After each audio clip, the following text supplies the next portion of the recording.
Hello, good morning. Welcome to The Big Issue. My name is Selom Adunu. The Big Issue is live and interactive. You can join the discussion via our WhatsApp line on 0549-986-996. I will be happy to read your comments out to the rest of the world. We have two key issues to discuss this morning. First one, finally, the new Patriotic Party flag bearer, Dr. Mahmoud Bawumia, has finally settled on a running mate. Not so surprising. He settled on Dr. Matthew Opoku Prempeh, one person that a lot of people had tipped for their position. Indeed, there were some polls, supposedly from the NIB, the National Investigation Bureau, which put him streets ahead of the other so-called competitors. Now that he has selected his running mate, indeed, he has told or he discussed that with the president. We hear the president has okayed it. He's here to put him before the National Council or the National Executive Committee of the party, and after the party okays it, then he can now officially announce him to the country or to the electorate. We ask, is Dr. Matthew Opoku Prempeh, popularly called NAPO, the guy to partner Bawumia to deliver the goods? It's a very difficult election, analysts have said, and so the one who partners you must really be bringing something on board. Is Matthew Opoku Prempeh that person? What does he really bring on board? Is it more of a liability or an advantage? Also, we've heard some dissenting voices in the ruling party, at least from Parliament. They say that he does not have what it takes to hold hands, whatever that means. We will discuss all of that and see if it's a good choice and also see if anything could happen. We recall that sometime in 2008, a choice of Nana Akufo-Addo was rejected by the National Council. Could that happen in this case, or this is just a foregone conclusion? In the second part of the show, we will consider what we call cement economics. Cement prices have been increasing for some time now, and a bag of cement, we understand, hovers around 105 Ghana cedis, and that is quite huge. What can be done? The Minister for Trade thinks that introducing an LI to regulate the pricing of cement is the way to go. Others think that no, fix the fundamentals of the economy. When you fix the fundamentals of the economy, the prices of cement will just fall in line. Forcing the market is not the way to go. It will just be pushing Ghana into the days of Kalabule and hoarding, and that is not the way liberalized economies, or that is not in tandem with the principles of the free market economy. All right, so these are the two issues we'll be dealing with. I'll take a short break. I'll return, provide some updates, introduce my guests, and then we'll get a discussion. And my name is Selom Adunu. This is The Big Issue. You are welcome. You're welcome back. This is The Big Issue, your platform for incisive analysis and riveting conversation. My name is Selom Adunu. Two key issues we are looking at this morning. NAPO, or Matthew Opoku Prempeh, doctor, been nominated or selected as running mate to Dr. Mahmoud Bawumia. Is he the guy to deliver the goods? Difficult election, we are told. Is he the one to get out the votes? He's from Ashanti, as many have said, that the running mate really should come from Ashanti. What does he bring to the ticket? How does it complement Dr. Mahmoud Bawumia? The economy is a key issue. What does it bring to the table, really? The second part of the show, we'll look at some cement economics. Cement prices have been skyrocketing. Government wants to introduce some price control mechanisms. Trade Minister Katie Hammond thinks that introducing an LI will do the trick. And in that sense, anybody found defaulting could be jailed up to 3 years just for going contrary to the regulation or pricing differently. That is huge. The cement manufacturers are not happy.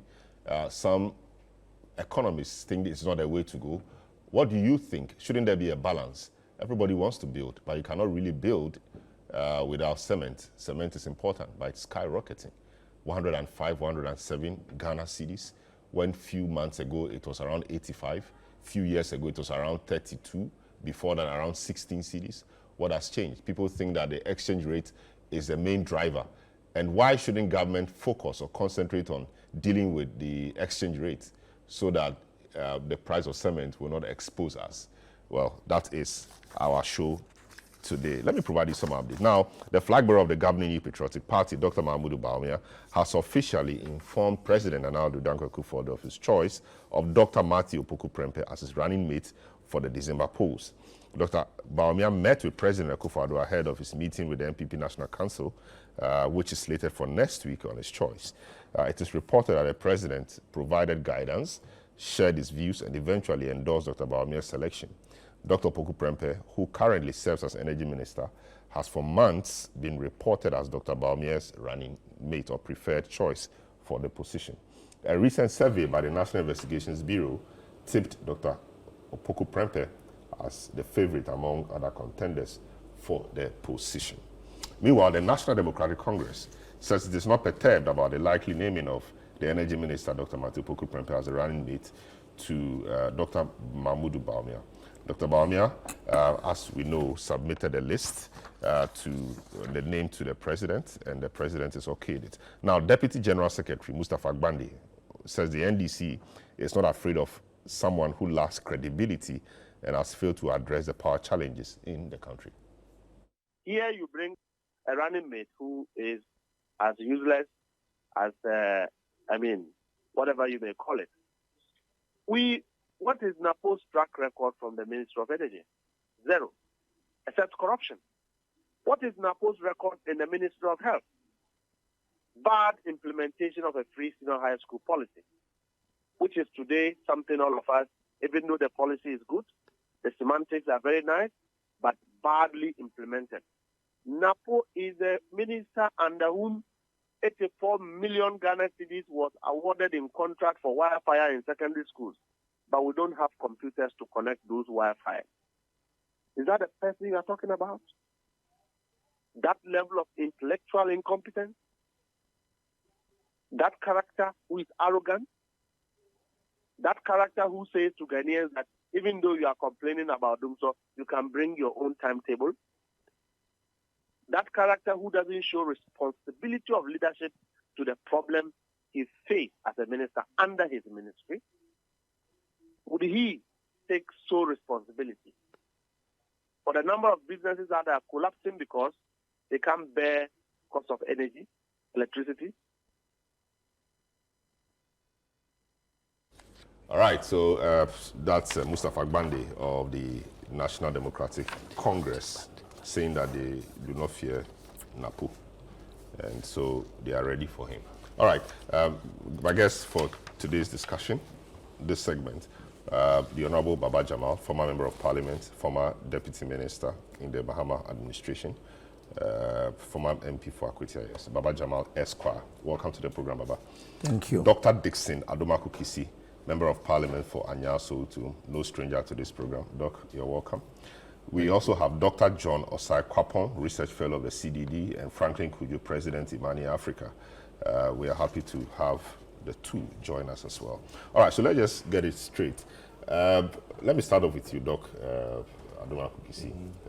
You are from the kitchen, so you know how the meal was prepared. Yes, NAPO's choice. Was it surprising to those of you who were insiders, and what went into the decision to make him the running mate? Well, the likely running mate. Salam, let me also greet your viewers. There are quite a number of people that watch your program, and let me say you are almost very international. Not just local, but very international. And let me take this opportunity to wish all of my constituents also well, which is the Anya Sotum constituency. Now, with regards to selection amongst many, and when I say amongst many, we had the likes of Educhum, we had the likes of Fremo Pare, we had the likes of Brian Champon, we had the likes of, if I'm not mistaken, names that we don't even know, because I remember during Anna's term in 2008, the names that were thrown around and eventually him selecting Bawumia was totally off. So I'm sure that some names we will never even know. But I think that more and more, it was becoming very strong in terms of the signal, in terms of where people were tipping to, and shall I say, opinions were being swayed to a large extent, regardless of the other challenges. And I must say, you never have 100% in anything. Even the Lord Almighty doesn't always have 100% with his, things. If you look at the Israelites, they're away from Egypt and out. Many things were not 100% for even when God was managing Israel. Because they were disobedient. Well, you can call it dissenting minds. Okay. So I think that as it stands, you made mention of the fact that Nana had tough time at NEC, and I must admit that it is not all necessarily done. But in the interest of allowing cohesion in the party, in the interest of also making it firm for Bawumia, in the sense that if that is his choice, it is his prerogative, and we cannot take it from him. And even if supposing Nana Dankwa Akufo-Addo and others are not even in support of this ticket, I think that it is one thing we owe it to any presidential candidate in terms of the name or choice that he has. Of all the things that we can argue with Bawumia about, I think that in this choice making, he has leverage, and at any point in time, if we were voting, his vote would have a premium more so than any other person's during the NEC meeting. And it has become always so, because Nana Dankwa Akufo-Addo had his way. I think President Kufuor also had his way in terms of his choice. And I must say, the beauty of having people express their sentiments about a decision has been demonstrated within the NPP party already. And I think that it is highly likely that during the NEC meeting, other opinions will come up. But in the interest of affirming or supporting the vice president, people would say that, okay, maybe for this reason I don't like NAPO. For this reason I prefer, Brian Echampong. For this reason I prefer Fremont Pare. For this reason I prefer Natoshi. But invariably, I think that by the close of the NEC meeting, a consensus would be, arrived at, where they would say that, okay, despite all of these, since this is what you want, then we will support you for that. Had it not been for your making that choice, we would have preferred candidate X or B. So I think it's going to be fun and long and awaited for. In some quarters, not surprising. In some quarters, better late than never. So we'll patiently wait for the NEC meeting, which is next week, slated for next week, and then Ghanaians will now, as it is, see, the union and how we forge ahead to December 7. I see. So we had Frema, the Chief of Staff. We had Yao Seduchu, Energy Minister. We had Education Minister. We had Arina Toshi, District Assembly's Common Fund Administrator. We had at some point Jose Owusu, First Deputy Speaker of Parliament. We had Esla Owusu, Comms Minister. We had Dr. Kokofu, former EPA boss. All of these guys and names we don't even know making the list, at least in the public domain. What, in your view, do you think tipped it for NAPO? Well, I said something at a sister station, and I heard yesterday a lot of people were talking about it. But one thing I said was that for the first time, the MPP chose a candidate largely based on competence, not religion, not tribe. And I think that that has been the overarching thing. And I know that the NAPO selection was also based largely not on tribe or religion, but competence, and then the fact that the candidate will complement Bawumia. And then I think that through all of this, every president needs a vice president that he has very good rapport with. And I think that, not that he doesn't have rapport with the others, but I think he must have weighed, his relationship and how he has managed his relationship with the current energy minister and make that choice. So I'm sure that one, because if you can't judge, then you cannot ever have that person as your vice president.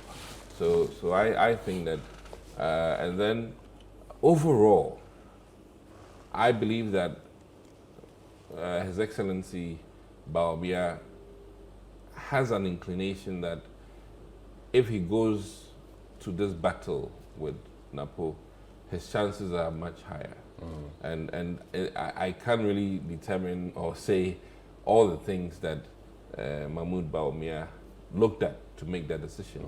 But I think that he looked certainly at how the masses will respond to this and how it will help with a windfall in December elections. You said that for the first time, it does appear that he was chosen solely because of his competence. You don't think tribe, religion, etc. played a role. Is that correct?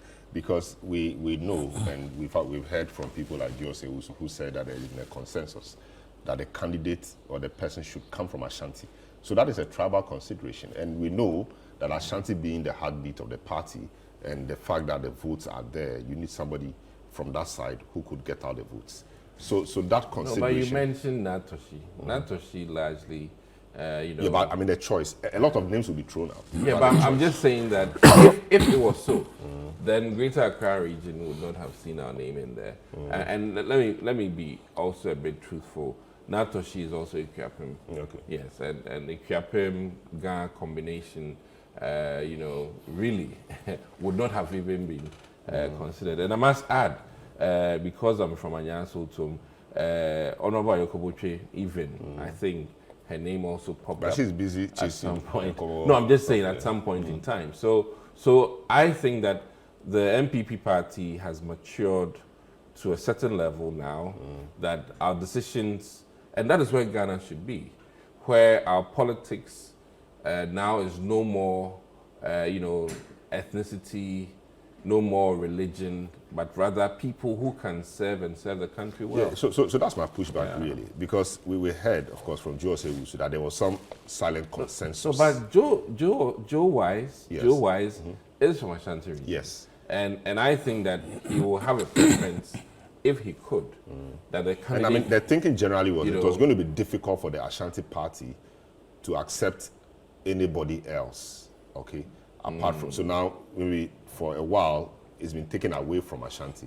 Nanado is not from Ashanti. Correct. Bawumia is not from Ashanti, contrary to what the party has known for a while. So now it was time for it to return to Ashanti, if not even a flag bearership, something else. So Alan didn't get, he left to establish his own movement. Now what was left was the running mate role. And there were key people, competent and strong people in Ashanti. So it was going to be difficult for anybody to overlook that, go elsewhere. The Ashanti party, which is key, was not going to be pleased. Well, statistically, if you look at 43 constituencies as opposed to any other place, the likelihood of selecting somebody from the 43 is much higher if you do numeric calculations. The likelihood of the NDC... It's not 47? 47. Yeah, 47 years. We have a few NDC seats. All right. Oh, okay. 2 or 3, yeah. So the likelihood is almost like, me saying that the MPP will select a presidential candidate from Volta region. Highly unlikely. We have only one candidate there. So when we weigh, And even with Greater Accra, this time where we had 14 MPs, you know, as opposed to 43, if you do a random selection out of these two, you stand a heavy chance of selecting where you're from your stronghold. So I think that, and you know, the media should carry that message out there that the MPP strongly considered competence.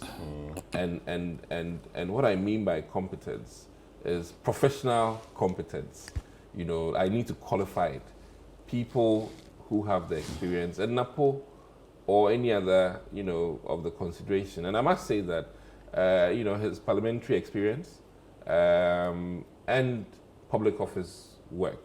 So this is a candidate who has won the executive experience, and then he has the legislative experience. And I think that those two will complement, you know, Bawumia, you know, and it's going to be fantastic. I see. And also I think that, you know, after NEC, then we can really come out here and give you, you know, a barrage of more reasons why we think that NAPO is a good complement to, you know, Vice President. Granted, I mean, yes, admittedly, there are other dissenting, you know, thoughts, but that is the beauty of all of this. And I must say that, for me, one thing I've learned, I mean, listen, Ken came out to support Bawumia recently. Kennedy Japan. Yes, Kennedy Japan. And when I saw his interaction with Matthew Opoku Prempeh, doctor, now, you know, a very potential vice president, or running mate, let me use that. I felt that, wow, this is interesting. Politics, there are no permanent enemies or friends. And they are only interests. 6 months ago, they were at variance, heavily at variance, and here we are, 6 months down the line, they've arrived at one interest, and it's beautiful. And I think that grassroots should look at it and look at it carefully in how we do our politics, and not make enemies forever. You know, at any point in time, you know, when the people at the top can come together and have fun together, we might as well all copy and do that. Yeah. I see. Great. So let me say I'm Dr. John Osai Kwapon, Research Fellow at CDD, with us on Zoom. I'll come to him after Baba Jamal. All right, Baba. So, yes, NDC did it a couple of months ago. We've all been waiting for this time, and it does appear that Dr. Bawumia has finally arrived on the guy, you know, the guy he wants to run with NAPO, even though it wasn't surprising that he's a guy to be run with. Only that at some point we thought that NAPO's name was dropping down the pecking order because of one or two things. Some names came up strongly, Frema, Yaose, Duchum, Arintoshi, Esla, etc. But now we have him, the man you are more likely or most likely to do battle against, together with Bawumia. How is the NDC community viewing this particular selection? Thank you, Salom. Let me say hello to viewers and also say that when you were introducing me, you said I'm MP for Akwetia. Yes. No, former MP for Akwetia. Okay. Yes, you know, now I've relocated to Ayawaso East. Yes, So former, let me say, NDC candidate. Yes. So let me say hello to my people as well, Yes. East Ayawaso, Nima, and all those areas. Let me state that I largely agree with Doc on all the issues. The only aspect that I may disagree is the competence level that he's trying to bring in. I don't think that NAPO was picked because of competence. Really? I am 100% sure of that. Why was it picked? Because you see, some 1 year ago, the idea of a running mate, since Bawumia was selected, it was, I mean, all circulating around Ashanti. And like you said, there were prominent people who even came out to say that, look, this thing this time should go to Ashanti. Now, so when you go to Ashanti, now pick those people in Ashanti and look at those names that came up. Talking about NAPO, talking about even Juwais, talking about Educhum and all those people. Among them, who is at the center of Ashanti? Is NAPO from Menchia. Do you understand? And also because of the nature of Menchia, NAPO has always been scoring 80% plus in all the elections that he has gone. He has been there for some time, about 3 or 4 times. He has been scoring 80% plus. And more so, he's the closest to Menchia when it comes to the Ashanti politics. So definitely, things weighed in his favor. So it is not about competence at all. It is about the consideration for Ashanti and that Ashanti must come on the ticket. And so we are not surprised at all. We have been expecting him long ago. I think that in the course of it, some distractions came in, and your own people, the same MPP people, at a point wanted to smear him in some scandals that didn't go well. But at the end of the day, he emerged because we are expecting him to emerge anyway. Because when you talk about competence, please, he has been lucky to be in the safe constituency for all these years. He has been lucky to be appointed. But please, can you tell me any outstanding achievement of NAPO? One. Tell me one outstanding achievement of NAPO. Let's say his surgeon in the Ministry of Education saw our free senior high school system completely grounded. He actually introduced a free SHS policy. And grounded it because it was the policy of the government. And he was given the mandate to... So he was the one to implement it. That is it. And yes, how is the free HSS today? No, but he is not there. The issue is not about he did. The issue is what did we achieve with it? We achieved a certain form of universality. That anybody of school-going age today, at SS level is in school. Because he built the foundation. No, but government is a continuum. No. He built the foundation of the SS because he had the opportunity to introduce. Yes.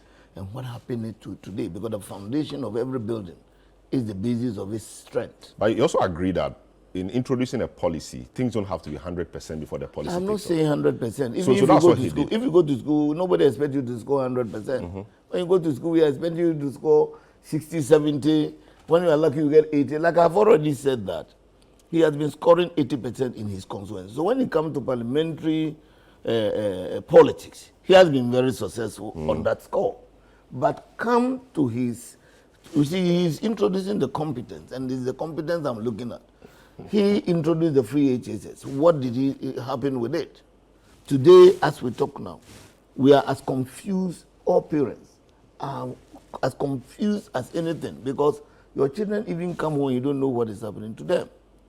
But all of us as parents. It's been almost 4 years or 3.5 years since he think left that, the ministry. and you think that we have come to a level where now we have to, the government have to even buy pass schools for children. Then you know we are in trouble. No, but past questions. When you were in secondary school, past questions, did the government supply? I bought them myself. Yeah, there were times I could not afford to buy them. But if government say that, I'm giving you everything you need. You see, PASCO is a private thing. Yeah. PASCO is not something that a government should be involved in it. But if that will help you understand the concept. If I help you understand, you see, you are teaching the person. It's because we don't have even the syllabus, the books. Sometimes they even start the academic year before even the books come. Those were the things that they should have thought about and dealt with that. But you go to the extent of even buying PASCO for students, it tells you there's a problem with the system. And that's what I'm saying. And that was under the leadership of NAPO. He left the Ministry of Education, came to Energy. What have you seen? He has brought the slogan, Doom CSA. That's maintenance. Doom CSA. And you think what we were experiencing with Doom CSA was even worse than the Doom Sword that we were experiencing. Yeah, worse. So, if you talk about competence, please don't bring that angle in, because in terms of competence, humbly. Oh, no, you can.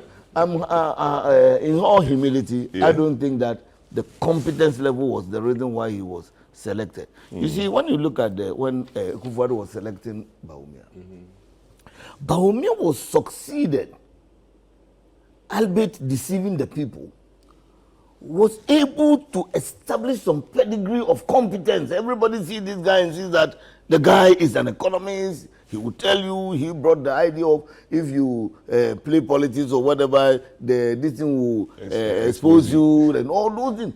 At a point, he made a caliber. I mean, he got to a pedigree where everybody believed in him. I'm telling you, Bawumia is one vice president that has brought a lot to the ticket before MPP won.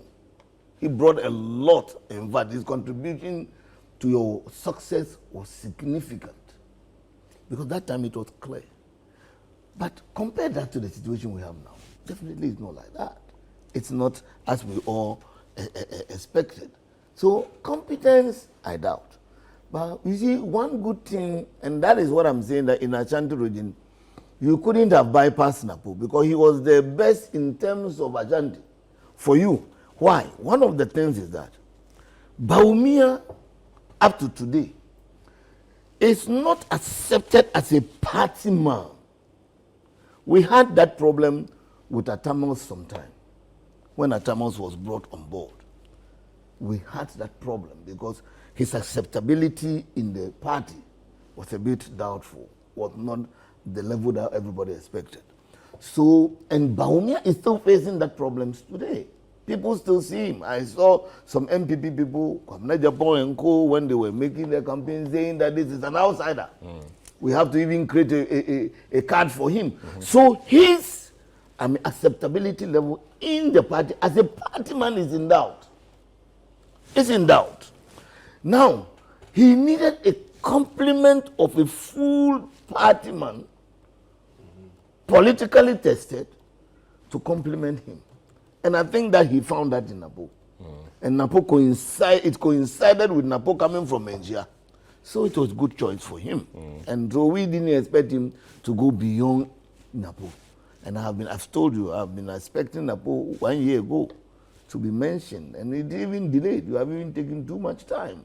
It should have come earlier. Because this time, so now you're going to compare, he has come. We know everything about NAPO.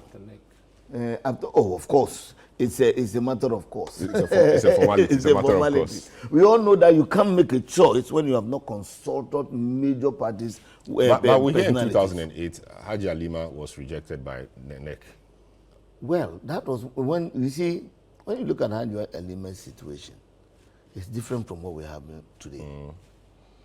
I mean, just to say that the NEC could refuse your choice. Oh yes, the NEC has the power to refuse. And like when you come to our side, it is the FEC. Do you understand? We have the Council of Elders. Our Council of Elders is not like their Council of Elders. Their Council of Elders is the ultimate. Our Council of Elders play an advisory role. That's the difference between the two. So it could be rejected. But I know that Bawumia will not make this choice without consulting some major people within the party. And for that matter, I see going to NEC as a formality. Now, when NAPO is now here, we now have the opportunity to compare the ticket properly. So we'll do the comparison. Yes. So just hold your horses. Let me hear from Dr. Osai, so then we can get into it. Doc John Osai Kwapon, good morning. Welcome to the program. I know you've been following the news of Dr. Napo chosen, etc. Just to ask as the others, did it come to you as a shock? Were you surprised by the choice? And what do you think favored him to this point? Okay. Good morning to you. Good morning to your guest in the studio. Good morning to everyone watching. So I wasn't particularly surprised. For me, part of that not being surprised stemmed from the fact that from my active engagement on social media, for some time now, I was observing both this sort of subtle, but as well as this overt projection of the Honorable Napo. that I didn't see for any of the other candidates whose or any of the other potential running mates whose names have been mentioned. So after some time, I sort of got this impression that there is an active attempt by certain key voices to highlight the fact that he would be a strong candidate to partner Dr. Bawumia for the upcoming election. So I wasn't particularly surprised. And then came, at least the announcement that has been confirmed that his name has been submitted to their Council of Elders or to their NEC for consideration. Every presidential candidate, selects their running mate, I believe, being guided by two key things: the political dividends that they believe their candidate can bring to their campaign, and then also the governance dividends, which is once the election is won, is this the person that I believe can partner me to help, govern and develop the country. But as I reflect on this selection, for me, three things have come to mind. So one is, yes, at the barest minimum, I believe that when voters go to the poll, they look at the top of the ticket. Nobody goes to the poll to vote for the vice president. Ultimately, it's the president that they're choosing. But it also doesn't mean that the running mate cannot help to shape that choice. And I always use Dr. Bawumia as a classic example of that. If you think back to the 2016 election and the successful prosecution of the case against the John Mahama administration, that we would all remember the critical role that Dr. Bawumia played in making that successful prosecutorial case against the administration. And so I'm sure the vice president has weighed that, to say, who is best positioned to help me make the case for a Bawumia presidency and a rejection of a second John Mahama presidency. So that's the first thing that I thought of. And I said, well, maybe, not even maybe, but, looking at the field, NAPO has the capacity to help do that. I know the Ashanti question has come up, but I think of it not necessarily as an ethnicity issue, but at least from what I had been observing in some of the key surveys and polls that I've been looking at. So if you stretch back to Afrobarometer round 9 in 2022, there's a question about voting intentions. If you disaggregate it by region, you would notice that at least back then, the percentage who were saying they wouldn't vote if the presidential election were held the next day, and the percentage of undecideds by region, if you were at the MPP and you saw the number in the Ashanti region, you'll be concerned, right? To think that this is your strongest base of support, where on average, since 1996, the total share of votes that you get in an election, about a third of that comes from that region. You wouldn't want any signals of potential apathy in a region like that. Then came the Global Info Analytics poll from April this year. Again, if you see the percentage of undecided, the percentage of those who are saying they won't vote by region, again, you'll be concerned to see what it was showing in the Ashanti region. And then Prof. Smart Sapong's poll that came out this month, June. Again, if you see the number of undecided in the Ashanti region, you would again be a little concerned. So for me, I saw the Ashanti region question as, what does the party need to do, given some of these signals, to ensure that its strongest base of support still comes out and does not experience any kind of apathy going into the December 2024 election. And so again, if you look at the choices that you have, then one of the political calculations you need to make is that who gives me the biggest bang, for quote unquote my money, right? That who would bring me the political dividends that I need from the party's strongest base of support. So for me, that was the second thing that I thought of in terms of Ashanti region, and thinking, well, then it looks like, given NAPO's, stature, his standing in the party, etc., that he becomes the choice that enables you to secure those political dividends from the region. And then the last thing for me is, and I mentioned, you have to think about the governance dividends. If I partner with person A or person B, who is best positioned to help me govern the country, should I, in the event that I win the election? NAPO has served both as a minister in, education as well as energy. And so when you are picking a candidate who has a record of office, one of the things you have to keep in mind is, what does that record of office do in terms of what my political opponents can seize on or not seize on to be able to either undermine the case for him and therefore the case for my presidential campaign or not. Overall, at least for me, if you go to, again, Afrobarometer and look at when NAPO was Minister for Education, and the question, the central government performance question, one that has to do with education in terms of how well is the government handling addressing our education needs. At least as of 2017, Afrobarometer around 80% gave the government strong ratings for addressing education is. And I'm sure that part of that had to do with the rolling out and the implementation of the free SHS program. Yeah. And then in 2019, when the question was repeated again in Afrobarometer round 8, it was at 74%. In CDD Ghana's pre-election survey in October 2020, the handling of education was receiving about 76% of 76% approval.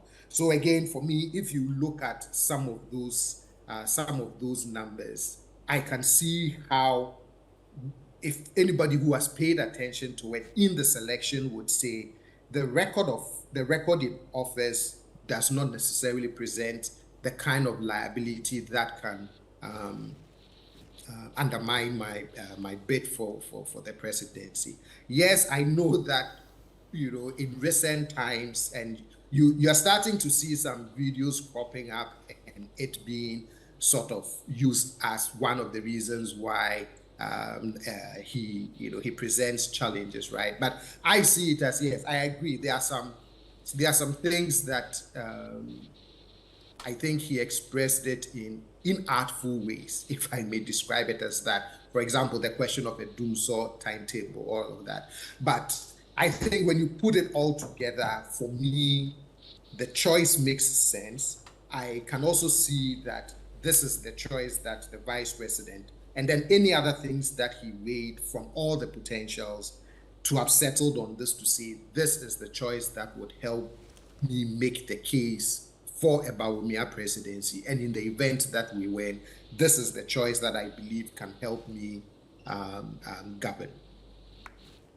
I see. So let me push you a bit on the credibility issue. You said in 2016, Bawumia came, of course, 2016, Bawumia had a message, and he tried so hard to dismantle the John Mahama campaign or presidency. His message went deep and far because of credibility. He was the guy to deal with the economy and the guy who was trumpeting the issues of corruption, etc. At the time, everybody saw him as competent, and indeed, Baba Jamal is alluded to that. The guy from the Bank of Ghana, the guy who was, clean. And so when he spoke, he said he worked at the Bank of Ghana, and knew there was money there. And he said all the right things. So people believed him. There was credibility. That carried the message very far. Does NAPO have that now? And what issues can he take on? And how can people believe him on the issues he takes on? You're correct. And if you think back between 2016 and now, right, and the economic challenges that have been experienced, one of the things that I've been saying is that one of the headaches that the vice president now has is how you reconcile those arguments and those assertions from 2016 with the realities that Ghanaians have come to experience over the last couple of years. So with someone like NAPO, again, because there's also a record of service, particularly in two ministries, that will definitely come up. I'm sure there would still be questions that will be raised about the implementation of the free SHS and some of the issues or some of the challenges that were faced and how they were addressed and whether they were addressed satisfactorily or not. Would be some of the issues that he would have to confront. Same, in the energy sector.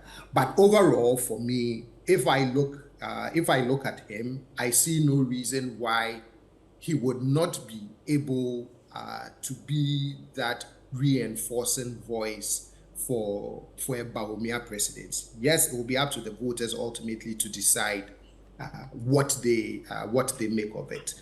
And especially too, because even if you remove NAPO from the equation, right, the political winds are not necessarily blowing very favorably in the direction of the incumbent party. Yes, we still have 6 more months to the election, but at the back of all of that, those challenges are there anyway. But with respect to NAPO, for me, if you put all the pluses and all the minuses together, I sincerely believe that he's still well positioned to make a case for the party and for a Bawumia presidency. The fact that he's been in government and the difficulties or the challenges that come with someone already in the battlefield, you don't think that will affect him in any way? So again, in the Bawumia example, Bawumia was from the Bank of Ghana, he was from academia, and so was seen differently. Now he has taken bullets. I mean, NAPO has taken bullets in the past. He said things in the past, some he's delivered, others he's not. I'm looking at a credibility question, how far his message will go. Or you think we'll treat it as politics generally, so that those who support him will support him anyway, those who don't support him will continue not to support him. Is that how it will play out? I don't think that is the extent to which it will play out. Yes, there will be those who, regardless, will support him. There will be those who, regardless, will not support him. But I'm also sure that there are also, there are also voters in the space who may look at some of those issues and say, this gives me a pause, this gives me some concerns. So for me, ultimately, it is how NAPO himself explains, defends, articulates the reasons, the basis for some of the challenges, how they were addressed, etc., is what would make the difference in terms of whether some of these potential things that voters can point to or his political opponents can point to ends up becoming a liability for overall the Bawumia campaign. And so again, that is a start. I mean, I've seen some videos already, popping up. And again, it's up to him to find the right political strategy to be able to deal with those things so that it doesn't become a liability for the campaign. Because ultimately, like I said, the choice of a running mate is to make sure that you bring in enough political dividends for the presidential candidate. Yes, Bawumia has to make his own case for his presidency, but NAPO also has a role to play in making that. All right, great. So that's Dr. John Osai Kwapon, Research Fellow, CDD. This is The Big Issue. My name is Selom Adudu. My guest this morning, Baba Jamal, former Deputy Minister in the Bahama Administration of Information and Local Government. Several. And former MP for Akwita. And now I've been immediate past candidate for the Ayawaso East constituency where Nima and Mamobi and Co are. All right. And then Dr. Dixon Adomaku Kisi, who is the MP for Anya Soutu. Of course, you heard Dr. Osai Kwapon. We'll take a short break. When we return, we will delve into the matters proper, comparing NAPO, what it brings to the table, and what Professor Jenana Opoku has. And the tickets appear, the two tickets, key tickets, appeared complete now, and then we'll see. Of course, there have been dissenting voices. Andrew Apia Akubi of the MPP, a member of parliament of the MPP, and indeed a member of the National Council, said that he is not comfortable with NAPO. NAPO is not his preference because he doesn't see NAPO as a guy who could hold people's hands and draw them closer to stuff. We'll look at all of this and see what will happen to the NAPO ticket. Don't go away. Yeah, welcome back. This is The Big Issue, your platform for incisive analysis and riveting conversation. My name is Selom Adonu. This morning, two issues we are looking at. The first one has to do with the selection of Matthew Opoku Prempeh as Dr. Bawumia's running mate. Dr. Bawumia, we understand, has made a selection, discussed with President, presented a name to the President. The President is okayed it, is here to present it to the National Council of the party sometime next week, after which he will outdoor the name officially to the public or to the electorate. So that's where we are. The choice has been made by Bawumia himself. We're looking at the pros and cons of that, what he brings to the table, what impact that will have on the ticket. And of course, we can't do that discussion in isolation. The NDC has a complete ticket. We will look at that against the NDC ticket and all of that. Of course, NAPO himself has had his own issues in the past.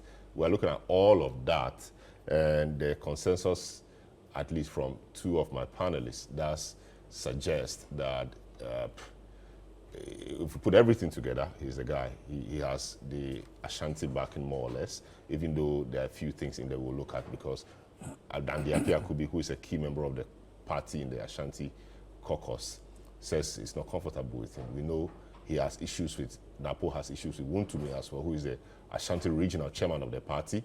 And we read that NAPO's boys, quote unquote, are unhappy and they are vowed to derail that.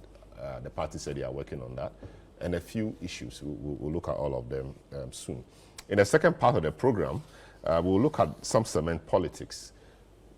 Have you bought cement recently? How much did you buy it? Is the pricing okay? Is it good? Of course, we all want things to be cheap. But realistically, could the price of cement be cheaper? The minister thinks so. But the minister thinks that regulating the pricing is the way to go. So he wants a law to regulate it so that suppliers or manufacturers who go against that law will be jailed or fined or both. Interesting. The manufacturers say that is not the way to go. The way to go is to work on the economy, work on the exchange rate, because we import clinker and a whole lot. There are taxes all over the place. That is what is driving up the price. So instead of thinking about regulating it, deal with it with the powers you have as executive. We'll look at that. So my guest this morning, Baba Jamal, former MP Akwetia, Deputy Minister, former Deputy Minister, many portfolios in the John Mahama administration. Now he is at Ayawaso East. Dr. Dixon Adomaku Kisi, MP Anyaso Utum, Dr. Osai Kwapon, Research Fellow CDD, and Franklin Kujo, President Imani Africa, who will join us pretty shortly. All right, so we've been looking at the NAPO matters and all of that. The issue about competence, etc. But here we have Bawumia, who has not had a legislative experience. It's not as if it's so critical to be president, because after Mills didn't have it, he became president and all of that. Another one is, so he's not stood a national election. Of course, he ran with Nanado and won. But Bawumia, but this man, NAPO, has been on ballot papers, his electability, etc. That appears to be an advantage and a way to complement the Bawumia ticket. Let me start off with you. So looking at the electability, you know, and what he brings to the table, that should no doubt energize the Bawumia ticket. Given that we don't have a lot of time, he can hit the ground running because he has experience in campaigning, he has experience in leading and winning campaigns. That should count for something in the Bawumia setup. You see, I had earlier alluded to the fact that Bawumia is looking at their circumstances, is the best choice for Bawumia because NAPO complements that deficit he had in terms of parliamentary experience, in terms of party acceptability, in terms of even the knowledge of politics in terms of elections. Do you understand? So he compliments him in that situation, and I don't think that any other candidate that were mentioned would have given him that compliment. And more so where he's coming from. Let me tell you, NAPO, all what NAPO is bringing on board is to convince Ashantis and part of Eastern region for Bawumia. And that's all Bawumia needs, actually. And the Bawumia will also now also concentrate on the north and also do those things. I mean, this is their strategy. But as to whether it will work is a different matter. Because you see, we have a candidate, NDC are the candidate that is tested. He knows what he's doing. He has been there before. He has brought some serious, integrity to his performance as a president. Now people see John Mahama and see hope. People see John Mahama and more or less he's the person who is coming, is the Christ that we are all expecting to come and save the people. You understand? So that's, level of the aura of integrity, of credibility, of truthfulness and honesty has already married his image as a person. That is John Mahama. Now you are having to contest a person who, by and large, is now seen as a person who does not speak the truth, by and large. Even on the internet, every lies and all those promises that he made. Look, Bawumia's problem today is his own past. But if you make a promise, then you're unable to fulfill it. Is that a lie? No. There's a difference between lying and not fulfilling the promise. Yes. But you see, when you go and tell a people, I'm bringing this. It's a promise. No. There's a difference between a promise and also saying things that you are sure of. Do you understand? My brother, come to my house. I will give you 20 cedis. Come and collect it. The money is there. Because he said that he was at Bank of Ghana. He knows where the money is. Kufado also said that we are sitting on the money. Now he's going to bring out the money. So if your millionaire brother calls you and says that, my brother, come to my house for 10,000 Ghana cedis, and you go there and he's unable to give you, what has he done to you? He has not just unfulfilled his promise, he has also lied. Because promises at a point becomes lies. Do you understand? When you are not able to fulfill them. For example, John Mahama, Bawumia stand in front of the whole chief imam of Ghana and says that we are going to build secondary schools, ultra-modern secondary schools in all the zongos. He said the Saudi government was going to... No, this one he said they were going to build it.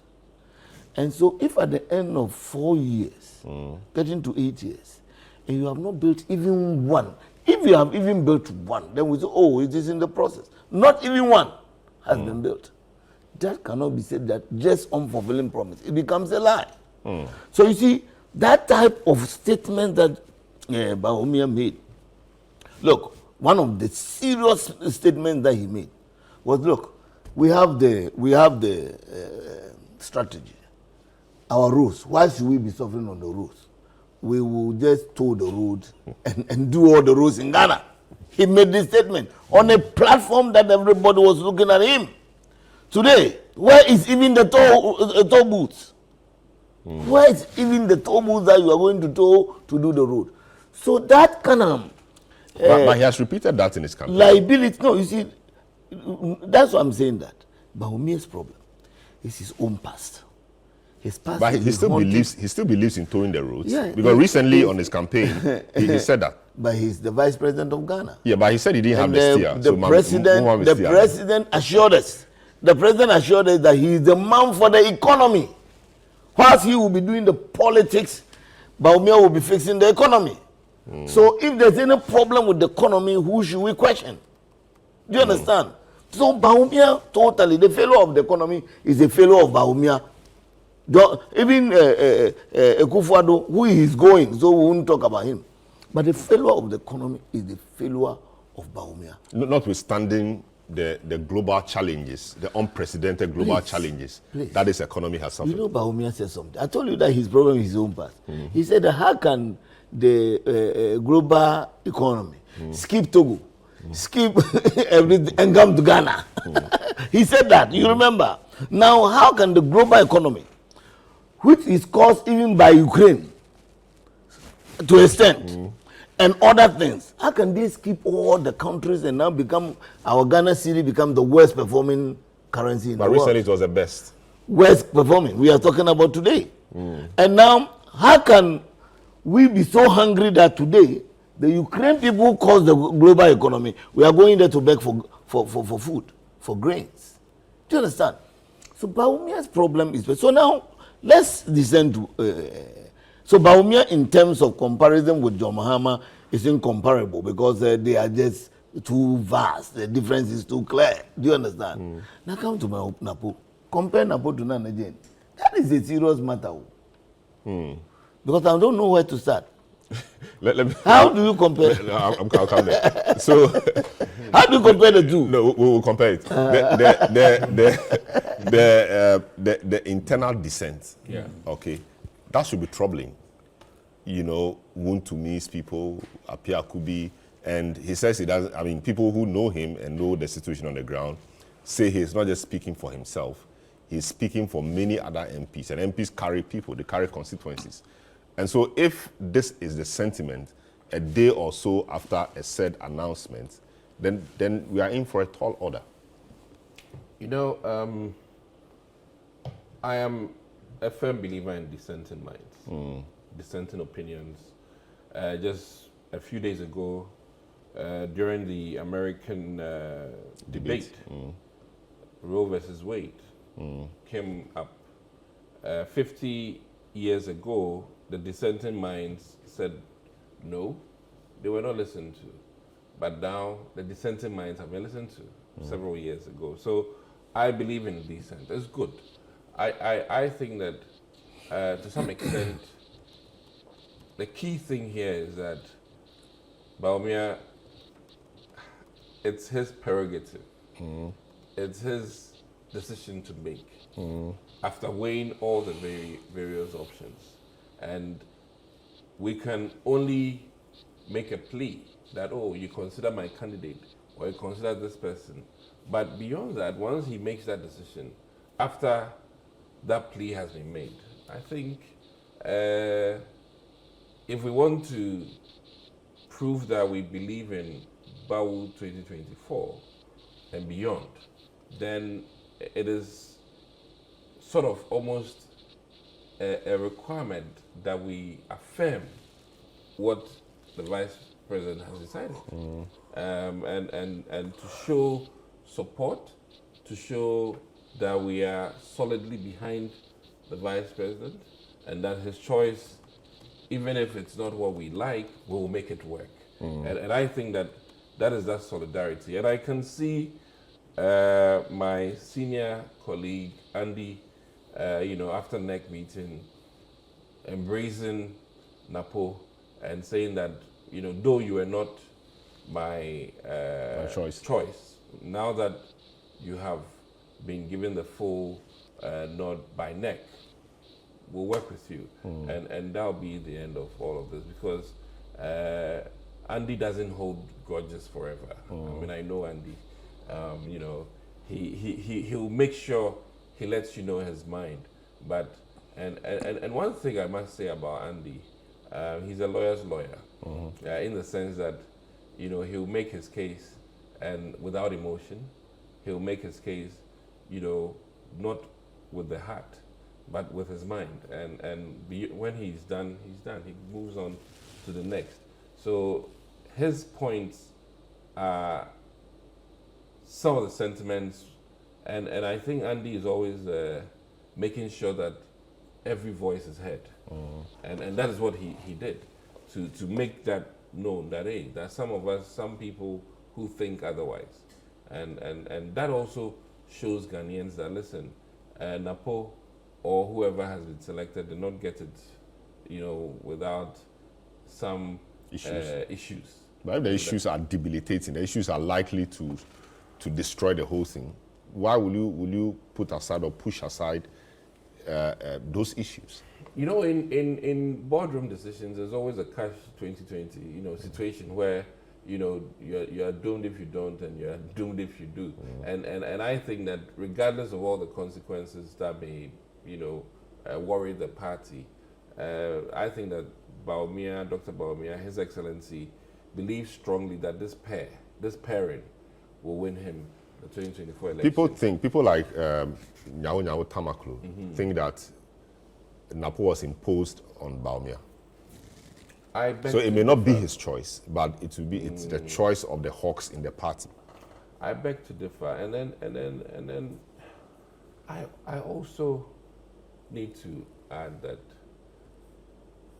you know, some of the reasons why some people do not like NAPO may border on the same reasons why people did not like Donald Trump. And yet, some grassroots people like Donald Trump for his abrasiveness, for his speaking his mind, off-the-cuff comments, and you'll be surprised. Voters have changed. Voters have become very sophisticated. I mean, I can cite clearly, in October last year, Kennedy Ejipong, who many people do not like him for one reason, also has people who loved him for those kinds of characteristics. That this man, you know, he has his money, he talks his mind. Sometimes we feel that he talks too much, but the grassroots liked him, and to some extent, he proved to be a formidable opposition within the presidential candidature. So I can almost tell you that a decade ago, candidates like Kennedy Ejipong would not have thrived in MPP. But the voter sophistication, the changes in the voter sentiments have made it different. And who knows?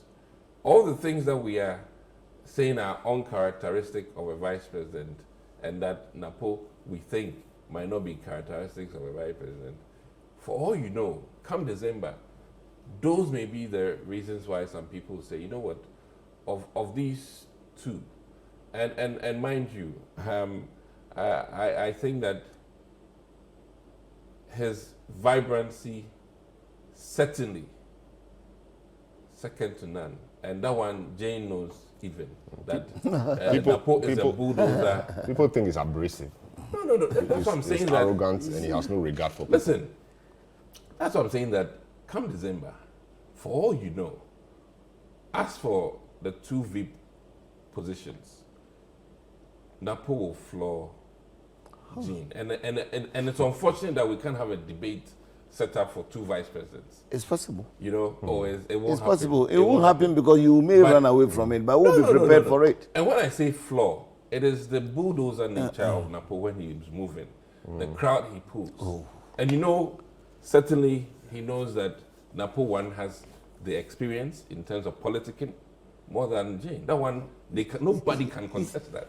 The NDC can never. But Jane has been running mate before. Jane has been running mate, so he's been there before. She's been there before. She's been there before, but NAPO's political machine is heavier than Jane. That one, no, but you know, campaigning as running mate is different from campaigning as to be MP. No, listen.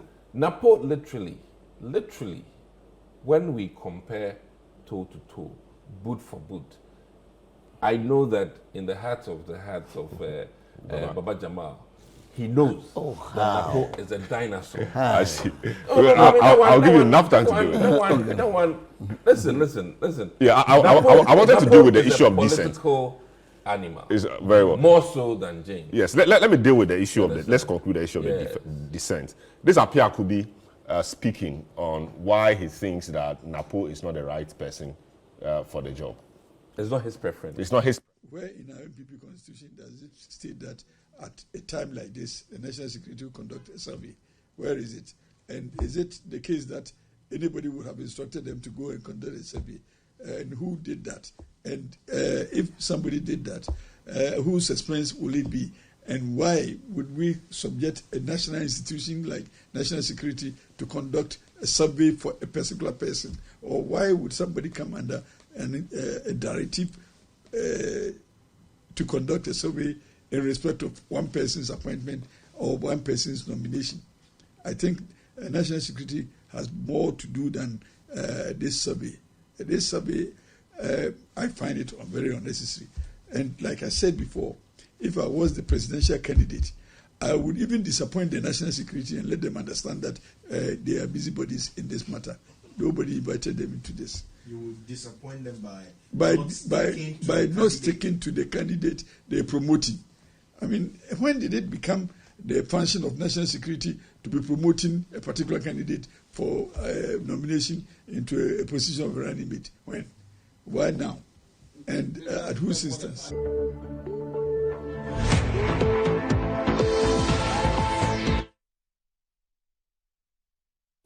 All right, so that was that's some video from the Honorable Ade Apiakubi speaking on a few issues about why he doesn't think, or why he says that NAPO is not his preference.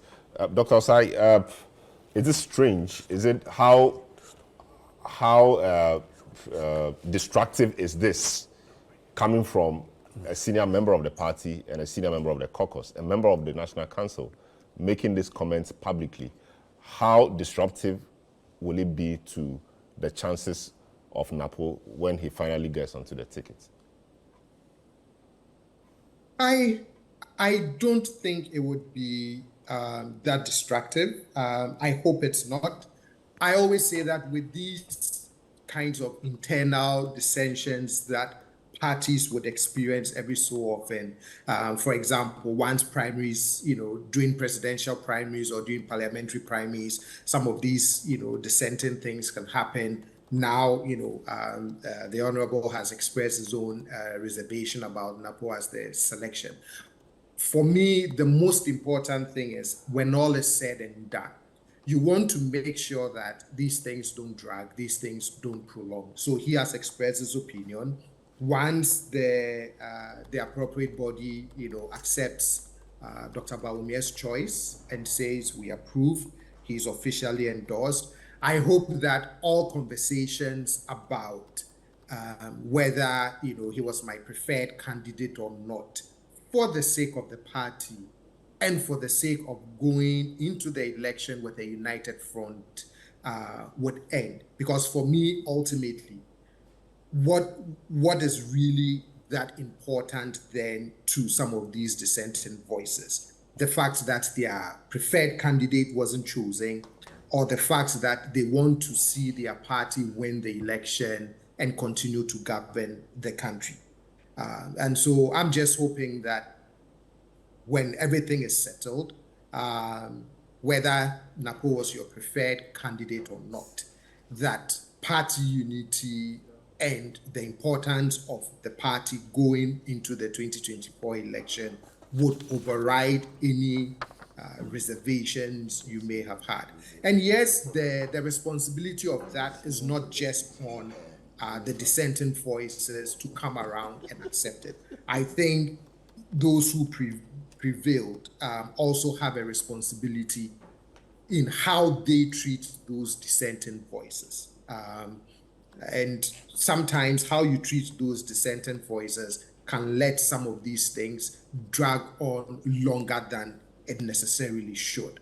But I think both sides, at the end of the day, should be able to come to that united acceptability position and say, it's done, it is settled, this is our running mate, and we would put our full weight and all our energies behind him so that we can successfully fight this election. All right. Now I want to move into the comparison, but let me take Baba Jamal's thoughts on just the comment of Apiakubi, then we zoom into the comparison discussion. Well, he has spoken his mind, but I don't think that it's something that he should have done. In politics or in political organization, sometimes you don't get everything the way you want it. So, me in his position, I won't do what he did because of party cohesion and those things. You see, he's a national executive member or national council member. So he could have gone to the national council and expressed those views, internal, because these are internal matters. Because you see, this is not an election. This is a selection. It is somebody who has been, which have been given the opportunity to select who he wants. Or what he has consulted. Definitely you won't get it 100%. But once he selects the person, we expect that all party faithfuls will join. So if you have any problem with somebody who is going to be a national asset or a party asset, you speak it internally. So from my experience in politics, I don't think what he did is right, because this is just stoking the fires and then creating unnecessary tension within the system. So when you look at what happened with us, when Nana Jane was selected, there were other names. But I am happy that we had a unanimous support for her when she was finally mentioned. It was not like it was easy for John Mahama to just select Nana Jane. There were serious names that came up and for his consideration, but at the end of the day, he selected Nana Jane. And you see, once the person is selected, you have no option but to support him. So I don't think what he did, he has spoken his mind. Maybe some people say he's speaking his dissenting views, but you don't dissent in internal matters outside. Like we say, we don't wash our dirty linens outside. You don't dissent outside. If it is an election, and like Ken and Baumia and others are going, that one you can express your view. I will want this man. These are my reasons. I want this man. But when the power lies with somebody to take a decision, you can dissent, but you dissent internally. I don't agree with him coming outside and doing what he did. I don't agree. For party cohesion, I don't think that it is right, especially for a national council member to do what he did is not right. So that one, I don't agree with him at all. But if I may add, you see, whatever the situation is, do I go into the comparison as you said earlier? No, yes. I am surprised, my brother, want to ever call for a debate between Nana Jane and NAPO. NAPO will bulldoze his way. You are going to ask NAPO to commit a political suicide. They are both two former education ministers. And so their records are in the Ministry of Education to see one under her stewardship. Popularity-wise? No, not popularity. I'm talking, you see, what you have to know is that, let me even start with their backgrounds. One is a medical doctor. He's an achiever in his private life. One is a professor, but more achiever in terms of academic laurels. She rose through the ranks to become the first woman ever to head a public university in Ghana. And that is one of the greatest achievements. In fact, she went, even at the point she was the president for some vice chancellors of Africa or whatever. So in terms of academic laurels, she stands tall above NAPO. So that one put it aside. Now come to their political life. NAPO is a politician. I won't take anything from him. He's a politician. He has been in the trenches and he has been there for this. But Nana, politics didn't go through the parliamentary door. You see, everybody and the way he goes through his politics. Like Baumia's politics didn't go through the parliamentary door. He came straight through the vice president. Like Professor Moss. Baumia is just like the Professor Moss situation. And they have the same fate. I told you that when they came, their acceptability in the party was very low because of where they were coming from. But NAPO naturally should have a higher acceptability because of his political work, you see, as a politician, all this thing. But unfortunately for NAPO, he's coming at a time when MPP is already in crisis. And they are facing the worst, the Ghanaians are facing the worst ever economy in our lives. Worst ever. I'm wondering what NAPO will just be just like I said, get Ashanti, I'm an Ashanti, and go those things. I'm going to an Eastern region. Well, that's what bring the numbers. Then good. Because you have no message. But you see, the politics that we are going today, Ghanaians are looking for rescuers. People who can rescue us from this economic mess. People, which the NDC is not providing. We have. 24-hour economy? Please, we have. If you want us to discuss 24-hour no, I mean, I'm economy, just we will have time to deal with that, because that 24-hour economy, People are saying, come out with flyers, come out with this. No, we are waiting for our manifesto to set the lines for people to see what 24-hour economy means. That's why we are not coming out with any flyers to say, that, no. For now, all what I can tell you is that 24-hour economy, you understand? I see. That is the beginning of it. I You see. understand? If you don't have work in the day, you can have work in the night, depending on where you are and those things. So it's something that will be elaborated on when the manifesto comes. But for now, we are talking about NAPO and Nanajin. Nanajin in the Ministry of Education, please. She cancelled the book and research allowance, under the case. She built 2 universities. Which one? No. 2. She, UHAS and UNE? Yes. No, but those were started by Professor Mills. Does that mean, but she came and continued But of course, and finished them? UHAS It is the same party. She came and conference. UHAS is still being built. But she at least The first established phase. in the first phase, and it was done. We intended to build 200 secondary schools. She built We started 123, we were able to build about 50, which was completed. Now, today, in my former constituency, Agwejia, there was a town called Takrasi. Let me tell you something. That place, they used to hire a room, single room. They used to hire it sometimes 5 cities, 10 cities. For what? For a month. Okay. For like rent. Rent. Okay. Now, John Mahama takes through Nanajin, takes a secondary school there. And I'm telling you today, rooms in Takrasi, not in Akwetiao. In fact, rooms in Takrasi are even higher than those in Akwetia. Because about over 1,000 of students have now been admitted into the school. The town has now seen a booming. So the cost of rent has gone up in the area. Has gone up in But is that a the good thing? town. No. The people will I suffer. just want to tell you that what I want you to understand is that by bringing the school there, the economy of that small village went up, grew seriously by the addition of about 1,000 or 1,500 people to the town instantly. So that's what I'm trying to infer, that look at the economy now, the room, even people who used not to even have work are now cooking and all those things, and the economy of that small village has improved. And that's what we did for 50 communities before we did what? We left power. When we had about another, because it was 123, so we had about 73 under construction at various completion levels. In fact, another 20 had been finished, yet to be what?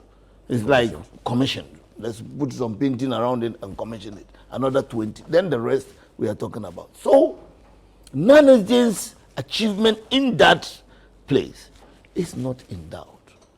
Do you understand? It's like when you say he cancelled research allowance, cancelling it, we replace it with another. You see, it's like the nurses when they say that we cancel their distance. Today, the nurses are now meeting John Mahama and begging him.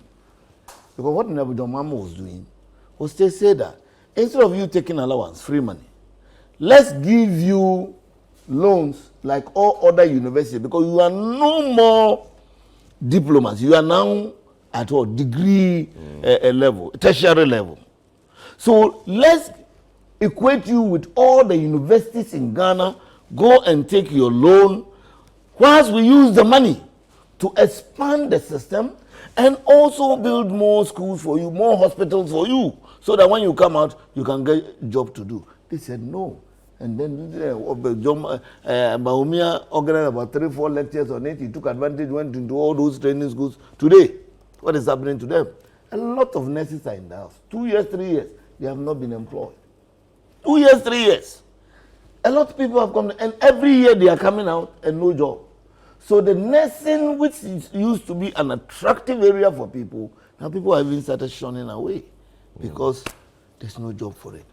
So we are talking about Nana's achievement in terms of education is incomparable with what the mess we are seeing today. The mess we are seeing with NAPO.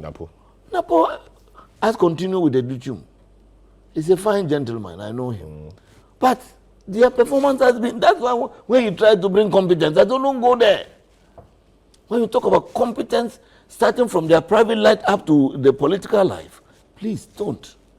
Because NAPO, what message can NAPO tell Ghanaians today? Tell me one.